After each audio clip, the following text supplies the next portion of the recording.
Hello दोस्तों, स्वागत है आप सभी का स्लीपी क्लासेस में। तो आज के प्रीमिक्स में 5 क्वेश्चंस हम डिस्कस करेंगे। एंड सिंस पॉलिटी का आज आपका दिन है, तो पॉलिटी में जो एक बहुत ही बेसिक सा आपकी थीम है वो है हिस्टोरिकल अंडरपिनिंग्स एंड एवोल्यूशन, कि आज़ादी से पहले जितने भी आपके एक्ट पास किए गए थे, ठीक है जी, और जिस तरीके से आपकी जो कॉन्स्टिट्यूएंट असेंबली थी उसकी स्थापना की गई, किस तरीके से उन्होंने काम किया, तो उसी से रिलेटेड आपके 5 क्वेश्चन आज रहेंगे। तो शुरुआत करते हैं पहले क्वेश्चन के साथ आज के प्रीमिक्स की, जहां पर बात की जा रही है कि काफ़ी ऐसे इवेंट्स हुए थे ब्रिटिश रूल के दौरान जिसके तहत आपके लीगल फ्रेमवर्क वहां पर स्थापित किया गया था for the organisation and functioning of the government at administration in British India. अब उसी से ही रिलेटेड आपको यहाँ 3 स्टेटमेंट्स दी गई हैं, आपको बताना है इनमें से कौन कौन सी करेक्ट हैं। 4 कोड्स आपको यहाँ प्रोवाइड किए गए हैं। पहले में कह रहे हैं पिट्स इंडिया एक्ट ऑफ 1784, कि इसके चलते जो गवर्नर ऑफ बंगाल थे उन्हें यहाँ पे डेजिग्नेट कर दिया गया था as the governor general of Bengal, और क्रिएट की गई थी कि एग्जीक्यूटिव काउंसिल 4 मेंबर्स की जो कि उन्हें असिस्ट करेंगे। सेकंड में कह रहे हैं रेगुलेटिंग एक्ट ऑफ 1773 के बारे में, कि उसके चलते आपकी सुप्रीम कोर्ट ऑफ कलकत्ता की स्थापना की गई थी। और थर्ड में चार्टर एक्ट ऑफ 1813 के बारे में कह रहे हैं कि उसके चलते जो इंडियन ट्रेड था वो बाकी ब्रिटिश मर्चेंट्स के लिए भी खोल दिया गया था। तो 3 स्टेटमेंट दी गई हैं, थोड़ा सोचिए इसके बारे में, करेक्ट ऑप्शन मार्क कीजिए, फिर डिस्कस करते हैं इस क्वेश्चन को। तो देखिए, ये जो आपके गवर्नर ऑफ बंगाल थे, इनकी जो डेजिग्नेशन चेंज की गई थी as the governor general of Bengal, तो ये आपके रेगुलेटिंग एक्ट ऑफ 1773 के तहत की गई थी, जिसके तहत आपका सुप्रीम कोर्ट की भी स्थापना की गई थी। तो फर्स्ट स्टेटमेंट आपकी इनकरेक्ट है, सेकंड आपकी करेक्ट है, और जो आपका चार्टर एक्ट ऑफ 1813 है ये आपके लिए इंपॉर्टेंट भी है, और इसी के चलते आपके जो इंडियन ट्रेड है वो बाकी ब्रिटिश मर्चेंट्स के लिए भी खोल दिया गया था। मतलब यहाँ पे मोनोपोली खत्म कर दी गई थी ईस्ट इंडिया कंपनी की। सेकंड और थर्ड स्टेटमेंट यहाँ पर आपकी करेक्ट है, तो उसी के आधार पर सी ऑप्शन करेक्ट ऑप्शन है। बेसिक सी बातें कर लेते हैं। पहली बात तो रेगुलेटिंग एक्ट ऑफ 1773 ऑलरेडी हम डिस्कस कर चुके हैं। यहाँ पर डेजिग्नेशन चेंज कर दी गई थी, काउंसिल्स बना दी गई थी। फिर आपके जो गवर्नर्स थे बॉम्बे और मद्रास प्रेसिडेंसीज के, वो भी वहाँ पर अपॉइंट कर दिए गए थे। साथ साथ जो आपका सुप्रीम कोर्ट है कलकत्ता का, वो भी स्थापित कर दिया गया था 1774 में इस एक्ट के आधार पर। फिर आता है पिट्स इंडिया एक्ट। तो बेसिकली यहाँ क्या था, कमर्शियल और जो पॉलिटिकल फंक्शंस थे कंपनी के, उसका डिस्टिंग्विश कर दिया गया था। फिर आपके जितने भी जो ईस्ट इंडिया कंपनी के पोजेशंस थे, अब उन्हें ब्रिटिश पोजेशंस इन इंडिया के नाम से वहां पर डिक्लेयर किया जा रहा था।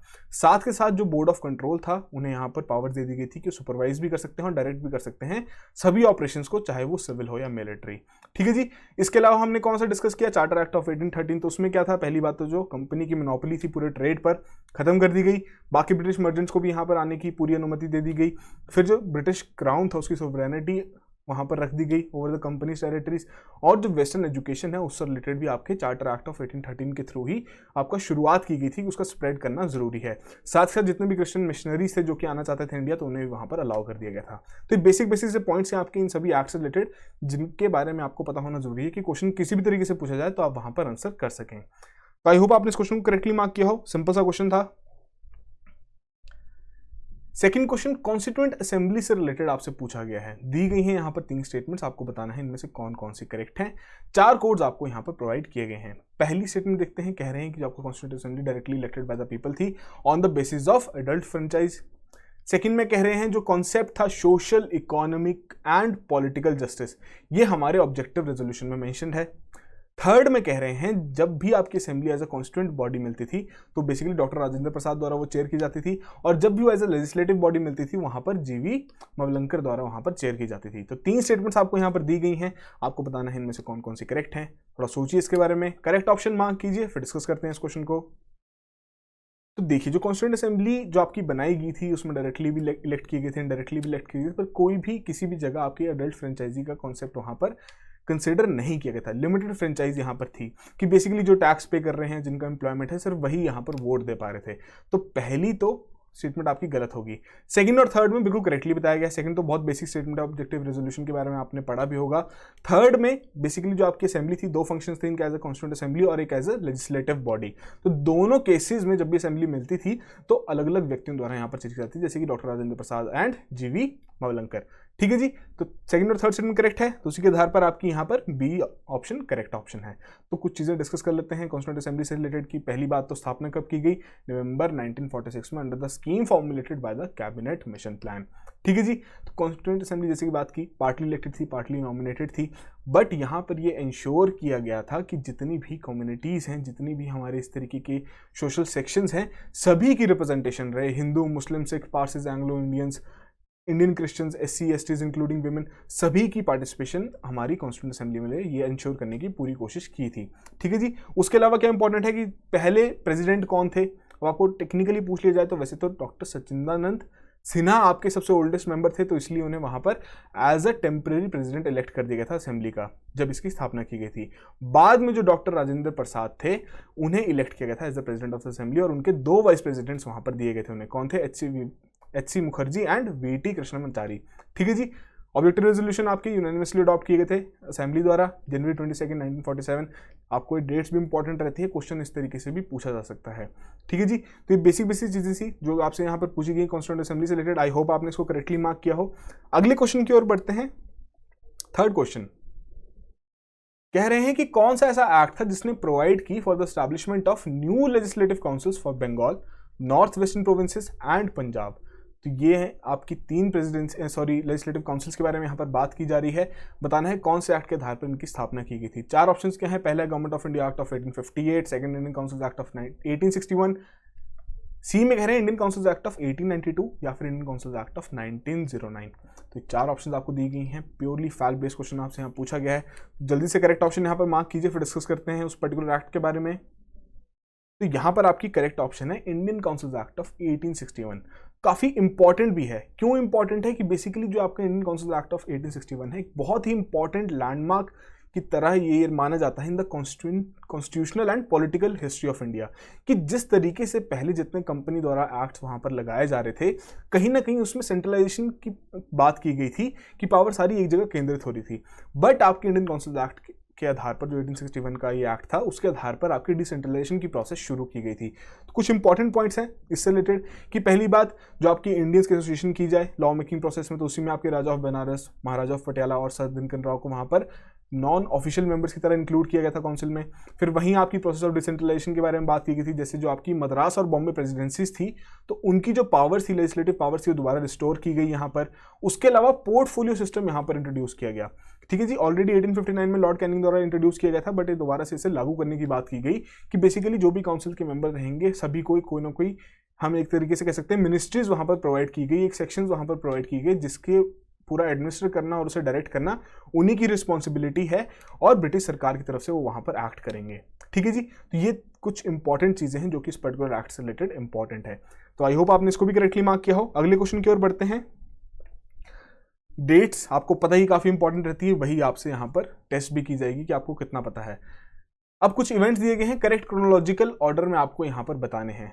4 इवेंट्स की बात की गई है और उससे रिलेटेड आपको 4 कोड्स यहां पर दिए गए हैं। तो पहले में कह रहे हैं ratification of India's membership of the Commonwealth, second में कह रहे हैं नेशनल फ्लैग की अडॉप्शन, थर्ड में कह रहे हैं नेशनल एंथम की अडॉप्शन, और फोर्थ में कह रहे हैं publication of the first draft of the constitution of India, कि भारत के संविधान का जो पहला ड्राफ्ट था उसकी पब्लिकेशन वहां पर की गई थी। तो 4 इवेंट्स हैं, 4 कोड्स आपको नीचे दिए गए हैं। बताइए करेक्ट क्रोनोलॉजिकल ऑर्डर यहाँ पर क्या है। थोड़ा सोचिए इसके बारे में, फैक्ट बेस्ड क्वेश्चन है। करेक्ट ऑप्शन मार्क कीजिए, फिर डिस्कस करते हैं इस क्वेश्चन को। तो यहां पर आपकी करेक्ट सीक्वेंस है सी ऑप्शन 2413, कि सबसे पहले आपका इन ऑप्शंस में से जो नेशनल फ्लैग है वो अडॉप्ट किया गया था 1947 में। उसके बाद आपका जो पहला ड्राफ्ट था कॉन्स्टिट्यूशन ऑफ इंडिया का वो वहां पर पब्लिकेशन उसकी आई थी, ठीक है जी, 1948 में। फिर उसके बाद जो आपकी इंडिया की मेंबरशिप थी कॉमनवेल्थ की, उसे वहां पर रेटिफाई किया गया था 1949 में, और फिर आपका नेशनल एंथम अडॉप्ट किया गया था 1950 में। तो इंपॉर्टेंट है इस तरीके से आपको डेट्स के बारे में पता होना, एटलीस्ट ईयर्स तो आपको पता होने चाहिए ही। ठीक है जी। तो करेक्ट ऑप्शन है आपकी यहाँ पर सी ऑप्शन। ठीक है जी। तो थोड़ी बहुत चीजें और क्या डिस्कस कर सकते हैं इसके अलावा, और कौन से पॉइंट्स हैं कि जैसे जो आपकी कॉन्स्टिट्यूंट असेंबली थी तो यहाँ पर उन्होंने कॉन्स्टिट्यूशन की स्थापना तो करनी ही थी, वो बनाना भी था, साथ साथ जो लॉज थे उन्हें एनैक्ट भी करना था, बट उसके अलावा उन्होंने कुछ और फंक्शंस भी वहाँ पर परफॉर्म किए थे। जैसे कि इंडिया की मेंबरशिप के बारे में हमने बात कर ली, कॉमनवेल्थ की मई 1949 में रेटिफाई की गई, नेशनल फ्लैग अडॉप्ट किया गया जुलाई 22, 1947, नेशनल एंथम और जो हमारा नेशनल सॉन्ग है, दोनों चीजें आपकी अडॉप्ट की गई थी जनवरी 24, 1950, और डॉक्टर राजेंद्र प्रसाद पहले प्रेसिडेंट इलेक्ट किए गए थे इंडिया के ऑन जनवरी 24, 1950। ठीक है जी। इसके अलावा जो आपकी ड्राफ्टिंग कमेटी थी, आफ्टर टेकिंग इनटू कंसिडरेशन काफी प्रपोजल्स वहां पर रहे और उसके चलते पहला ड्राफ्ट पब्लिश किया गया था फरवरी 1948 में। वही चीजें आपसे यहाँ पर पूछी भी गई हैं और सभी चीजें आपकी जो बहुत ही एक कॉमन सोर्स है पॉलिटी पढ़ने का, लक्ष्मीकांत, वहां पर एक कंपाइल्ड फॉर्मेट में आपको मिल भी जाएंगे। तो काफी सिंपल सा क्वेश्चन था। फिफ्थ क्वेश्चन की ओर बढ़ते हैं। कुछ स्टेटमेंट्स यहाँ पर आपको दी गई हैं, 4 स्टेटमेंट्स हैं, आपको बताना है इनमें से कौन कौन सी करेक्ट हैं। तो फैक्चुअल नॉलेज दोबारा से आपकी टेस्ट की जाएगी, 4 कोड्स आपको यहाँ प्रोवाइड किए गए हैं। सबसे पहले में कह रहे हैं जो यूनियन पावर्स कमेटी थी और जो यूनियन कॉन्स्टिट्यूशन कमेटी थी, दोनों की दोनों आपकी जवाहरलाल नेहरू द्वारा वहां पर चेयर की जा रही थी। सेकंड में कह रहे हैं जो कॉन्स्टिट्यूशन था वो अडॉप्ट किया गया था on November 26, 1949, contained a preamble. उसमें क्या था, आपका एक प्रीएम्बल था, 935 आर्टिकल्स थे और 8 शेड्यूल्स थे। थर्ड में कह रहे हैं प्रेम बिहारी नारायण रायजादा, ये आपके कैलीग्राफर थे इंडियन कॉन्स्टिट्यूशन की, हाथ से लिखा गया था तो इनके द्वारा लिखा गया था। फोर्थ में कह रहे हैं जो आपका इंडियन इंडिपेंडेंस एक्ट ऑफ 1947 था और जो government of India act of 1935 था, वो कब तक चले थे, जब तक आपकी पहली लोकसभा की स्थापना नहीं की गई थी ऑन अप्रैल 17, 1952। तो ये आपकी 4 स्टेटमेंट्स हैं। बताइए इनमें से कौन कौन से करेक्ट हैं इन 4 कोड्स के बेसिस पर। करेक्ट ऑप्शन मार्क कीजिए, फिर डिस्कस करते हैं इन सभी चीजों को। तो देखिए यहाँ पर आपकी पहली स्टेटमेंट में बिल्कुल करेक्टली बताया गया है, सेकंड में बिल्कुल करेक्टली बताया गया है कि बेसिकली जो कॉन्स्टिट्यूशन था उसमें आपका एक प्रीएम्बल था, 395 आर्टिकल्स थे और 8 शेड्यूल्स थे। उसके बाद जब आपकी कॉन्स्टिट्यूशनल अमेंडमेंट्स की गई उसके आधार पर बाकी चीज़ें वहाँ पर ऐड की गई। अब यहाँ पर प्रेम बिहारी नारायण रायजादा बहुत इंपॉर्टेंट है, आपको पता होना कि इनके द्वारा आपका कॉन्स्टिट्यूशन लिखा गया था और ये आपके कैलीग्राफर थे इंडियन कॉन्स्टिट्यूशन के। फोर्थ स्टेटमेंट में जो बात हो रही है इंडियन इंडिपेंडेंस एक्ट ऑफ 1947 और government of India act of 1935, जिसके आधार पर आपका फंक्शन कर रहा था पूरा देश हमारा, ठीक है जी, आज़ादी तक।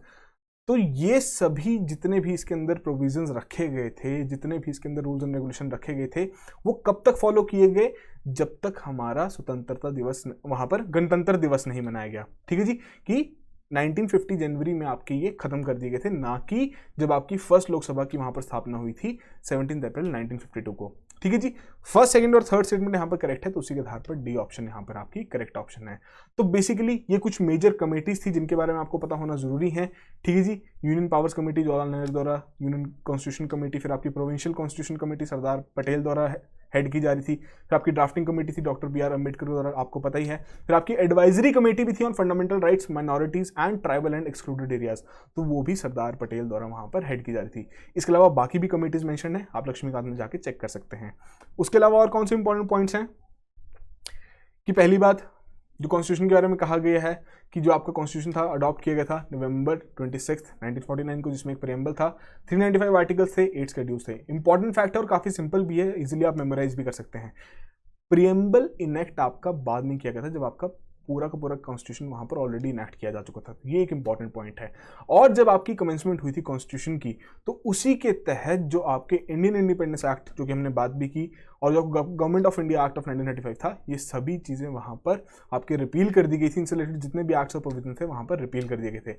बट जो आपका abolition of Privi council jurisdiction act of 1949 था, वो कंटिन्यूड रहा था, ठीक है जी। तो ये कुछ कुछ इंपॉर्टेंट पॉइंट्स हैं आपके बेसिक्स ऑफ पॉलिटिक्स से रिलेटेड, जहां पर हिस्टोरिकल अंडरपिनिंग्स और जो आपको कॉन्स्टिट्यूएंट असेंबली है उससे रिलेटेड हमने 5 क्वेश्चन आज डिस्कस किए हैं। तो आई होप आपने से सभी ने यहाँ पर अच्छे से परफॉर्म किया हो, बट स्टिल जो भी आपका स्कोर रहा है कमेंट बॉक्स में जरूर मेंशन कीजिए। और इसी तरीके से हम आगे बढ़ते हुए भी कि आपका सिलेबस भी कवर होता जाए। ये तो आपके काफी बेसिक से कॉन्सेप्ट्स हैं, तो मोस्टली यहाँ से स्टार्टिंग क्वेश्चन ही बनेंगे। जैसे जैसे हम आगे बढ़ते जाएंगे वैसे वैसे हम आपके करंट अफेयर रिलेटेड क्वेश्चन भी इसमें ऐड करना शुरू कर देंगे। तो इंपॉर्टेंट है आपके लिए कि अपनी प्रिपरेशन भी साथ में कंटिन्यू रखें। जब भी आपके टॉपिक्स कवर हो जाएं, आप दोबारा आके फिर से प्रीमिक्स दीजिए, एक बार दोबारा अपनी नॉलेज को टेस्ट कीजिए कि आप सही से आंसर कर पा रहे हैं इन क्वेश्चंस का नहीं, ठीक है जी। So that will be all the very best, have a good night.